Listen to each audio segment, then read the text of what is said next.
Hello and welcome to the Beer Chef. Today we will be looking at Pinter's After Midnight Belgian Dark Ale, coming in at 5.8%.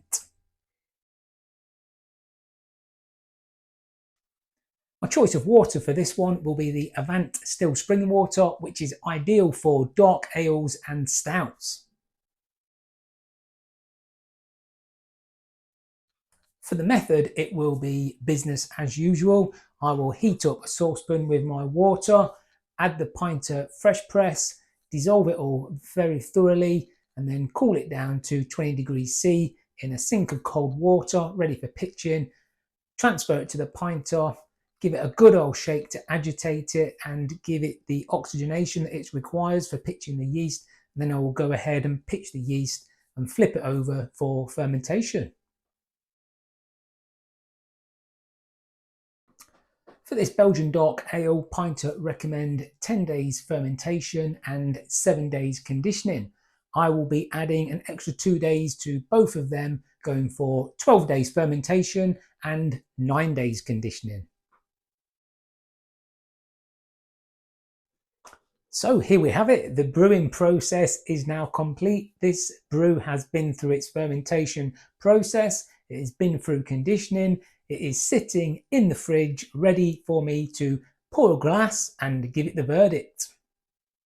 And here it is. It looks very decent. You know, it's got a good deep colour to it. You really can't see much through that at all. You know, there's no clarity there. It is very dark and deep in colour, as you would expect. It's got a good head on it, so we've got no complaints there. We're going for a quick smell. It smells, I wouldn't say you're picking up much in terms of maltiness or hoppiness, of course. What's bursting out of this is deep fruits and a slight earthy and spiciness, which is all really quite familiar with the Belgian yeasts, this is very characteristic of the flavour profile that these Belgian yeasts produce. So that's what's leaping out here, deep dark fruits and definitely a spiciness to it. But it smells very fresh. You know, there's nothing untoward going on there. It smells very fresh. It's what we would like. So I'll go in for a quick taste.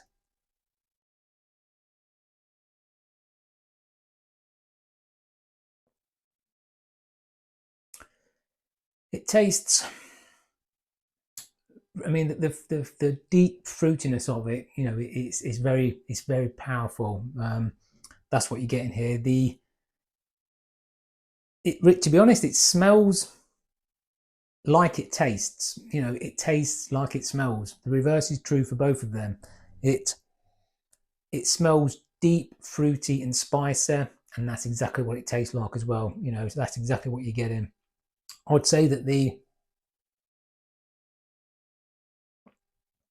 body on this is probably, you know, medium bodied. It's not really full bodied like maybe a stout perhaps would be.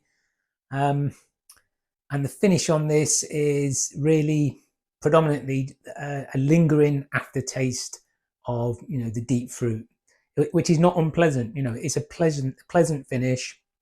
And overall, I'd say the taste of this is true to character, and it's very pleasant. You know, it's very nice. So we will just now move straight on to the verdict, which is, would I buy it again?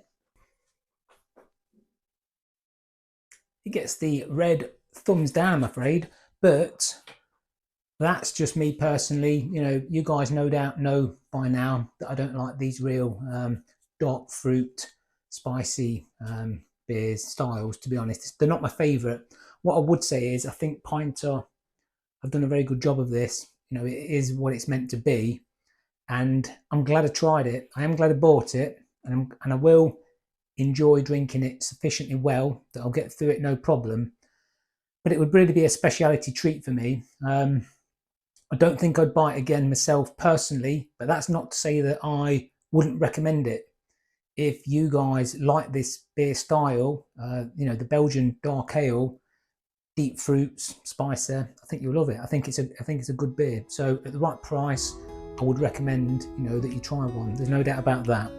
So there you go. That's it for today, really. Short and sweet.